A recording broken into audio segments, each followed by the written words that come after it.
Assalamualaikum warahmatullahi wabarakatuh. Saya Masaliatia Apriliani dengan NIM 12 Di sini saya akan menjelaskan beberapa sejarah Islam. Di antaranya yang pertama yaitu bangsa Arab pra-Islam. Dilihat dari silsilah keturunannya, para sejarawan membagi kaum-kaum bangsa Arab menjadi 3 bagian. Yang pertama yaitu bangsa Arab Ba'idah, yang kedua yaitu bangsa Arab Aribah, yang ketiga yaitu bangsa Arab Musta'arabah. Yang pertama yaitu bangsa Arab Ba'idah. Bangsa Arab Ba'idah adalah bangsa Arab yang jejak sejarahnya hilang di telan zaman. Jejak-jejak sejarah mereka itu tidak bisa diselidiki oleh alat-alat ilmu pengetahuan. Contohnya seperti kaum As, kaum Samud, dan kaum Jurhum. Kemudian selanjutnya bangsa Arab Aribah. Bangsa Arab Aribah merupakan keturunan Saba. Nama aslinya adalah Andal-Syams bin Yasub bin Ya'rib bin Kahtan. Dinamakan Saba karena mereka itu gemar berperang. Dan yang ketiga yaitu bangsa Arab Musta'arabah. Dinamakan Musta'arabah karena nenek moyang mereka itu adalah Nabi Ismail alaihissalam, yang dimana mereka itu menggunakan bahasa Ibrani dan Suryani. Mereka itu tidak menggunakan bahasa Arab asli. Bangsa Arab sebelum Islam hidup bersuku-suku. Bahkan terkadang di antara mereka sering terjadi permusuhan karena mereka itu tidak mengenal rasa ikatan nasionalisme. Nah, ketika itu mereka bersemboyan, "Tolonglah atau bantulah saudaramu, baik dia menganiaya atau dianiaya." Kemudian, kekuasaan yang berlaku kala itu adalah sistem diktator, yang mana menyebabkan banyak hal yang diabaikan. Ketika itu, rakyat dapat diibaratkan suatu daerah yang harus menghasilkan dan memberi pendapatan kepada para pemerintah. Kemudian, para pemerintah dan juga para pejabat menggunakan kekayaan tersebut untuk kepribadian mereka sendiri, hawa nafsu mereka, menyenangkan diri sendiri, dan juga lain-lain. Pada masa itu, rakyat mengalami penindasan dan juga ketidakadilan yang semakin parah. Maklum saja, secara garis besar, kondisi masyarakat Arab pra-Islam adalah lemah dan juga buta. Kemudian, kebodohan menyelimuti segala aspek kehidupannya, dan kefarat pun tidak bisa dilepaskannya. Dan manusia hidup layaknya binatang. Dan kemudian, hal yang paling menolak kala itu adalah diperjualbelikannya wanita, dan juga wanita diperlakukan layaknya benda mati. Perlu kita ketahui bahwa kepercayaan bangsa Arab pra-Islam kala itu mayoritas mengikuti dakwah Nabi Ismail alaihissalam, yang mana ajaran itu menyembah kepada Allah Subhanahu wa Ta'ala.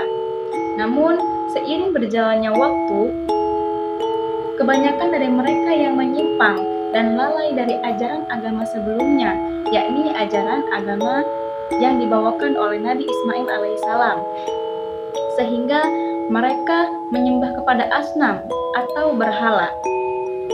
Adapun berhala-berhala paling besar yang mereka tempatkan pada tempat-tempat tertentu adalah yang pertama yaitu Manat.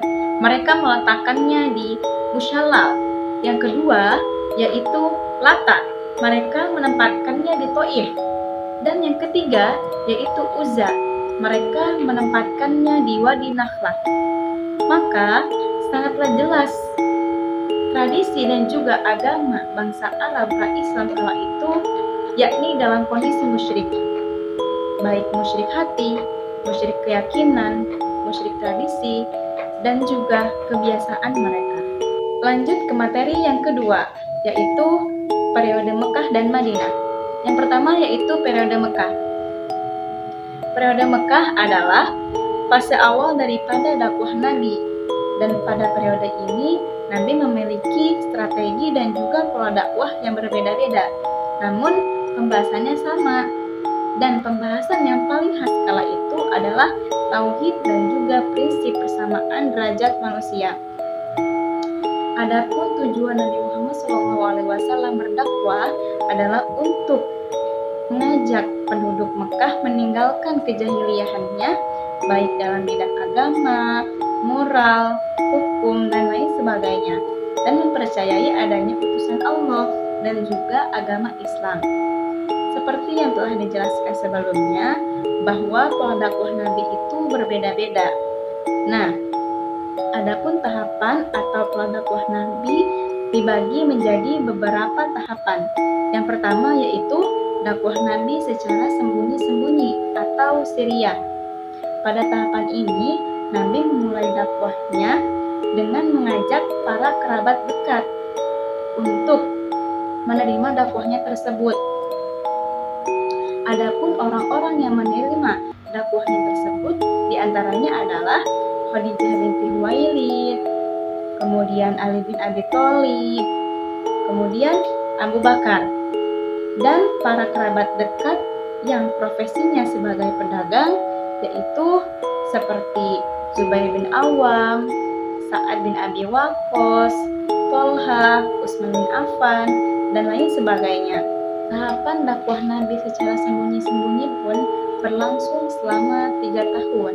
Selanjutnya yaitu dakwah secara terang-terangan. Dakwah secara terang-terangan ini didasari dengan wahyu Allah Subhanahu wa taala, yaitu berupa surat Asy-Syura ayat 214 yang berisi tentang perintah Allah kepada Nabi Muhammad untuk mendakwakan Islam kepada kerabat terdekatnya. Kemudian Nabi pun mendakwakan Islam kepada kerabat terdekatnya. Dan kala itu Nabi mendapat dukungan dari pamannya, yakni Abu Thalib, dan Abu Thalib pun akan menjaga Nabi Muhammad SAW.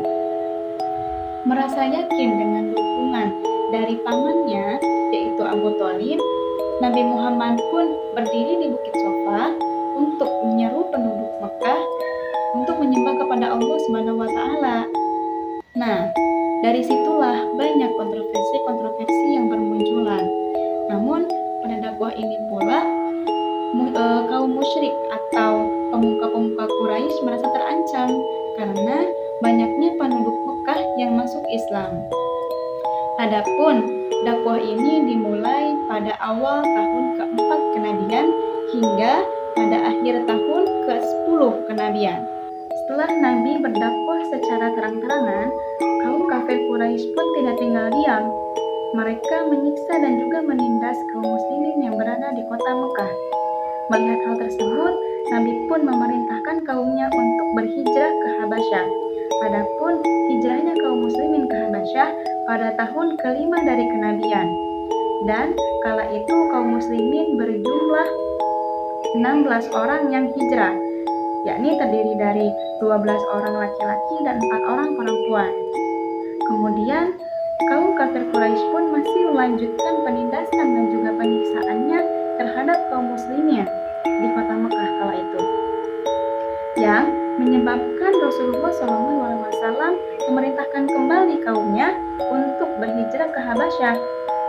Nah, kala itu kaum muslimin berjumlah 95 orang yang terdiri dari 83 orang laki-laki dan sisanya yaitu perempuan.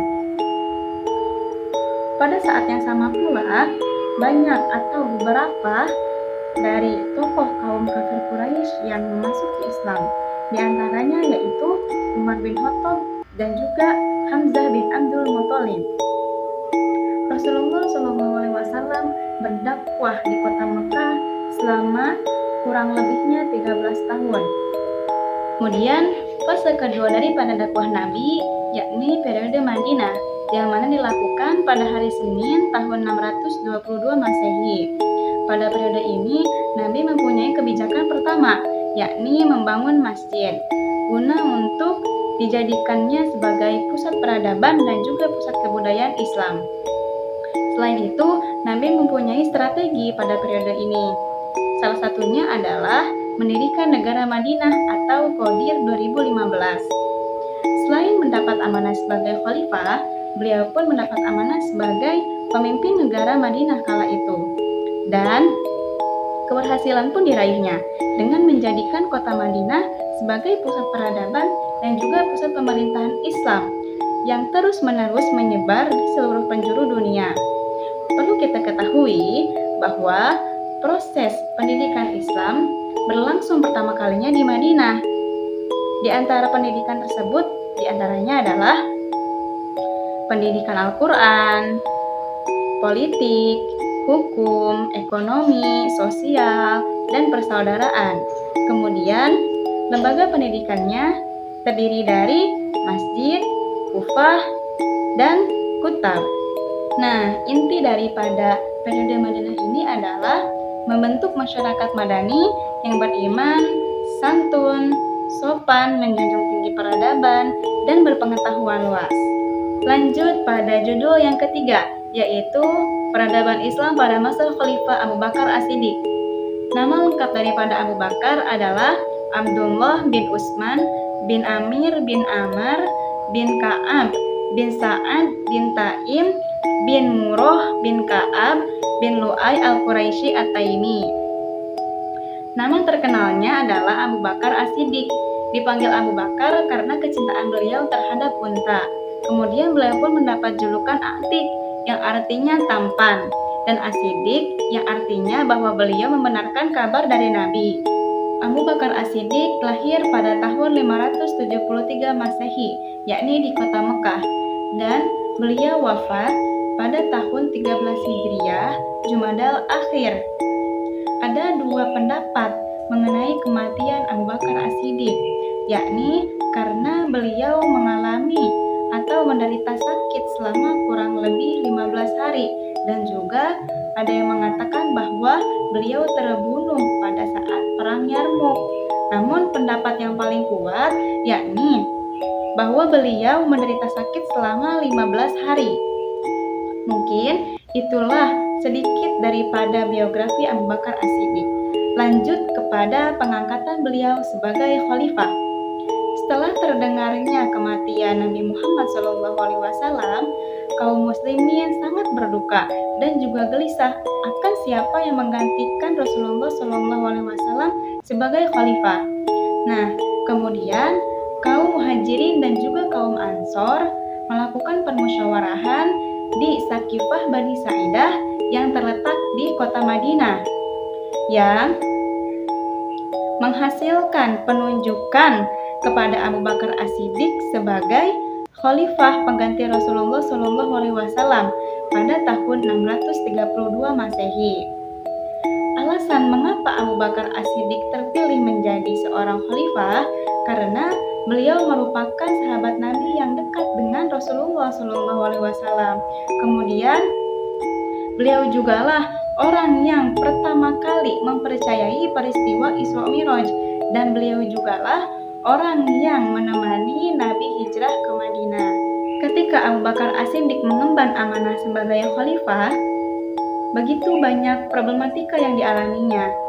Di antaranya banyak kekacauan dan juga pemberontakan pada awal pemerintahannya, seperti banyaknya pemberontakan antar kabilah, banyaknya orang-orang murtad, banyaknya nabi-nabi palsu, dan juga banyaknya orang-orang yang enggan membayar zakat.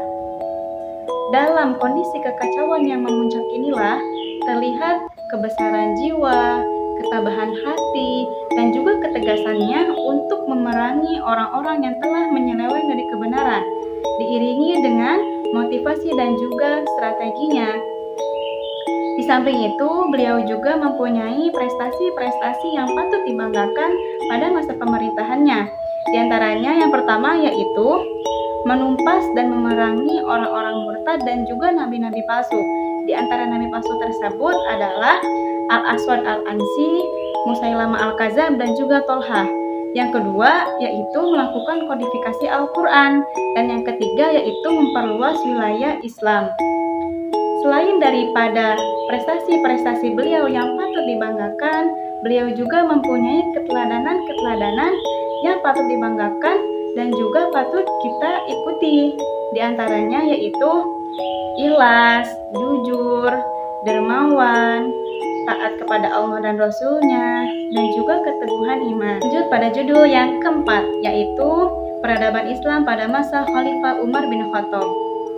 Nama lengkap daripada Umar adalah Umar bin Khattab bin Nufail bin Abdul Uzza bin Riyah bin Qud bin Razah bin Adi bin Ka'ab bin Lu'ay al-Quraisy al-Adawi.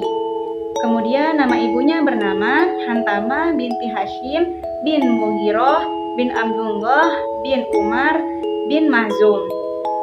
Umar bin Khattab lahir pada tahun 582 Masehi.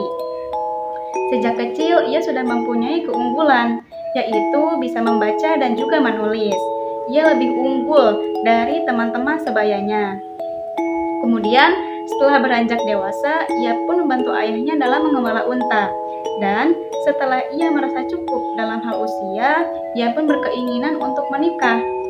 Dan pada masa itu, menikah dengan mempunyai banyak istri sudah menjadi hal yang lumrah, bahkan menjadi kebiasaan dan tradisi. Maka tidak heran jika Umar memiliki banyak istri dan juga anak. Di antara dari istri dan juga anak Umar adalah yang pertama yaitu Zainab binti Maz'un yang melahirkan Abdurrahman dan Hafsah. Yang kedua yaitu Ummu Kulsum binti Jarul bin Malik yang melahirkan Zaid dan juga Ubaidillah. Yang ketiga yaitu Ummu Kulsum binti Ali bin Abi Thalib yang melahirkan Zaid dan juga Ruqayyah. Yang keempat yaitu Ummu Hakam binti Haris yang melahirkan Fatimah. Sebelum masuk Islam, Umar merupakan sosok yang sangat fanatik terhadap agama nenek moyangnya. Maka dengan hal itu tidak heran lagi jika Umar sangat membenci ajaran yang dibawakan oleh Nabi Muhammad SAW, yakni agama Islam. Hingga suatu ketika ia pun berkeinginan untuk menemui Nabi di Bukit Sofa. Ia ingin membunuh Nabi. Namun, di dalam perjalanannya tersebut, ia bertemu dengan Nu'aim bin Abdullah, yang mana Nu'aim ini memberikan kabar bahwa saudara perempuannya dan juga anak dari pamannya telah memasuki agama Muhammad. Mendengar kabar tersebut, ia pun mengurungkan niatnya untuk menemui Nabi. Ia berbalik arah dan bergegas menemui saudara perempuannya dan juga anak dari pamannya tersebut. Kemudian setelah sampainya ia di kediaman saudara perempuannya yaitu Fatimah dan anak dari pamannya, ia pun mendengar sayup-sayup lantunan-lantunan yang dibacakan oleh Fatimah. Adapun beberapa pendapat yang menyatakan bahwa lantunan tersebut berisi surat Toha. Nah, kemudian Umar pun bergegas mencari keberadaan Fatimah. Dan setelah mengetahui kedatangan Umar, Fatimah pun dengan sigap menyembunyikan lembaran ayat suci tersebut. Nah, hingga Umar pun menemui keberadaan mereka. Umar bertanya kepada Fatimah, "Apa yang telah engkau baca, wahai Fatimah?" Dan Fatimah dan juga suaminya pun tidak menjawab pertanyaan daripada Umar. Umar pun geram dengan hal tersebut, hingga Umar menarik suami daripada Fatimah sambil berkata, "Aku telah diberitahu bahwasanya engkau telah memasuki agama Muhammad." Melihat hal tersebut, Fatimah pun berkeinginan menolong suaminya. Namun, ia malah mendapatkan pukulan dari Umar hingga menyebabkan ia terluka dan berdarah.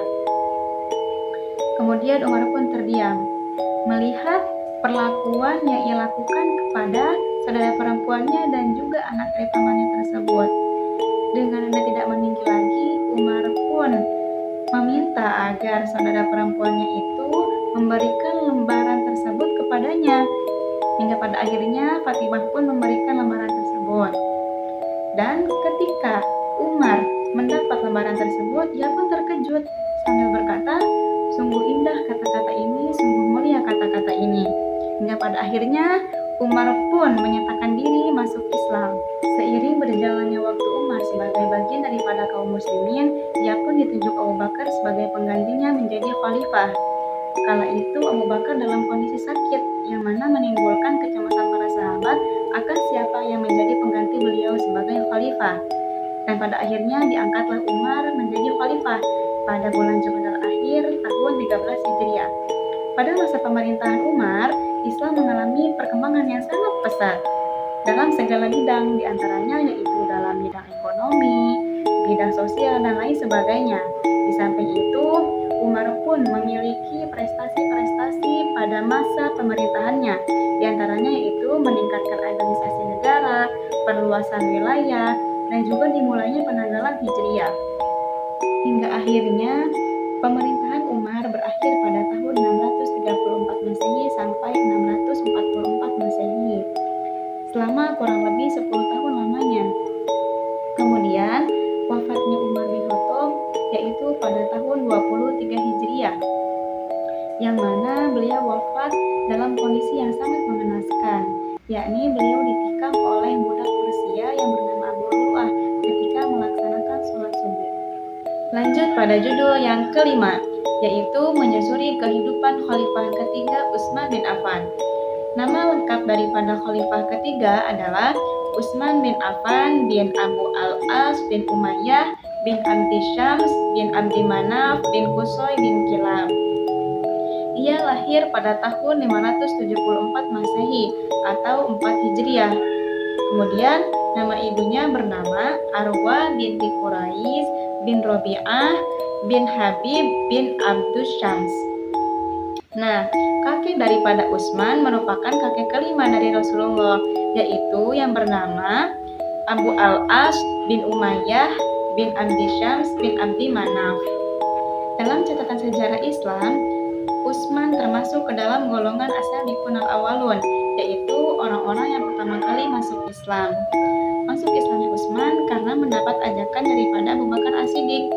Nah, setelah masuk Islamnya Utsman, ia pun menikah dengan putri Rasulullah SAW yang bernama Ruqayyah. Nah, setelah meninggalnya Ruqayyah, Utsman pun menikah kembali dengan putri Rasulullah yang bernama Ummu Kulsum. Maka dengan hal tersebutlah Utsman dijuluki sebagai Dzunurain, yang artinya memiliki dua cahaya. Maksud daripada dua cahaya tersebut adalah dua putri Rasulullah SAW. Itulah sedikit daripada biografi Khalifatul Utsman. Lanjut kepada pengangkatan beliau sebagai khalifah. Adapun pengangkatan beliau sebagai khalifah diwarnai dengan isu kontroversial, walaupun prosesnya berjalan dengan lancar. Hingga pada akhirnya beliau diangkat menjadi khalifah pada malam Senin akhir Dzulhijjah tahun 23 Hijriah dan dilantik pada tanggal 1 Muharram tahun 24 Hijriah yang bertepatan dengan 7 November tahun 644 Masehi. Adapun pada saat itu beliau berumur 68 tahun menurut kalender Miladiyah dan 80 tahun menurut kalender Hijriyah. Alasan diangkatnya Utsman menjadi khalifah karena beliau mempunyai pengalaman yang banyak, kemudian semasa hidupnya beliau dekat dengan Rasulullah, dan kelebihan serta keistimewaannya yang menjadikan standar dan juga barometer kaum muslimin untuk tetap memilihnya sebagai khalifah. Kemudian pada masa Khalifah Utsman banyak sekali terjadi terobosan dan juga pembaharuan. Di antaranya yaitu dalam bidang administrasi, kemudian pemberian gaji intensif terhadap para muazin, membuat pengawal dan juga polisi negara. Sisi lain daripada keberhasilan pemerintahan Utsman, terdapat pula problematika yang dialaminya, yaitu pemecatan Gubernur Al-Mughirah yang digantikan dengan gubernur baru yang bernama Sa'ad bin Abi Waqqas yang bertepatan pada tahun 24 Hijriah. Kemudian peristiwa 26 Hijriah, yang mana pada tahun ini terjadinya pemecatan Gubernur Sa'ad bin Abi Waqqas dan juga pembesaran Masjidil Haram oleh Utsman. Setelah melewati problematika yang dihadapinya, Utsman pun mencetak prestasi-prestasi yang diraihnya ketika ia menjabat sebagai khalifah. Di antaranya yaitu pengukuhan Al-Quran dan juga penulisannya, kemudian memperluas Masjidil Haram dan Masjid Nabawi, dan ekspansi yang terus dilakukannya.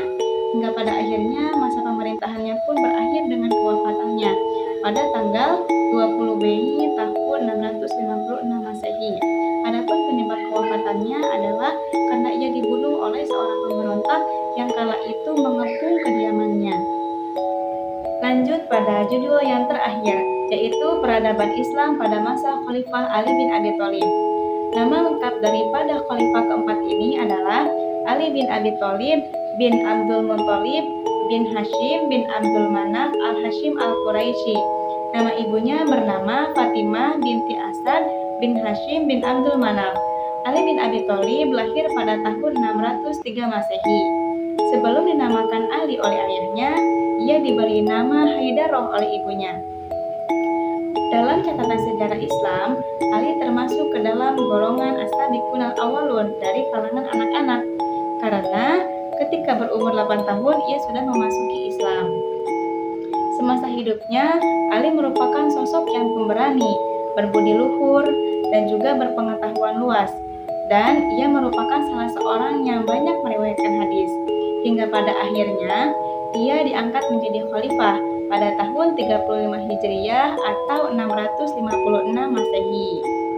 Walaupun ketika pengangkatan Ali bin Abi Thalib sebagai khalifah, terdapat sebagian kaum muslimin yang tidak menerimanya sebagai khalifah.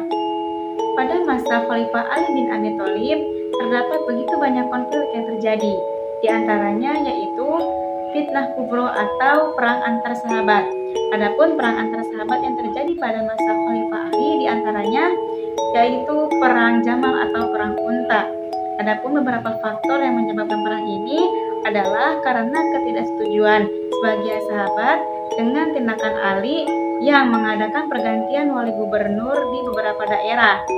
Kemudian perang ini dipanglimai oleh Aisyah radhiyallahu an, kemudian Zubair dan Tolha, yakni pada tahun 36 Hijriah atau 657 Masehi. Selanjutnya yaitu perang Siffin. Perang ini terjadi karena faktor perseteruan politik antara Khalifah Ali dan juga Muawiyah. Dan kala itu juga Muawiyah meminta agar Khalifah Ali mengadili orang yang telah membunuh Khalifah Utsman. Namun Khalifah Ali tidak menuruti permintaan daripada Muawiyah tersebut, sehingga menimbulkan kontak senjata antara kubu Ali dan kubu Muawiyah yang terjadi di Sungai Furat selama 3 hari, yakni tanggal 26 sampai 28 Juli tahun 657 Masehi. Konflik selanjutnya yaitu timbulnya aliran-aliran dalam Islam.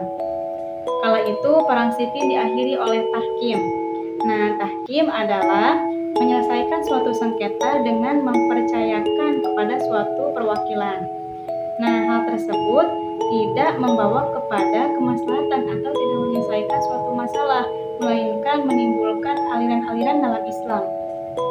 Adapun aliran-aliran tersebut diantaranya yang pertama yaitu aliran Syiah, yakni pengikut daripada Khalifah Ali. Kemudian aliran Khawarij, yakni yang keluar dari barisan Ali. Yang ketiga yaitu aliran Sunni yang mengikuti atau yang menjadi pengikut daripada Muawiyah bin Abu Sufyan. Adapun prestasi-prestasi yang dimiliki oleh Khalifah Ali bin Abi Thalib ketika masa pemerintahannya yaitu mengganti para pejabat yang kurang cakap, kemudian membenahi keuangan negara, dan juga memajukan bidang ilmu bahasa. Hingga pada akhirnya pemerintahan Ali pun berakhir dengan kewafatannya, yaitu pada tanggal 19 Ramadan tahun 40 Hijriah atau 661 Masehi. Khalifah Ali meninggal karena dibunuh oleh salah seorang kaum Khawarij yang bernama Abdurrahman bin Muljam. Mungkin hanya ini yang bisa saya sampaikan mengenai sejarah Islam. Semoga bermanfaat. Akhir kata saya ucapkan wassalamualaikum warahmatullahi wabarakatuh.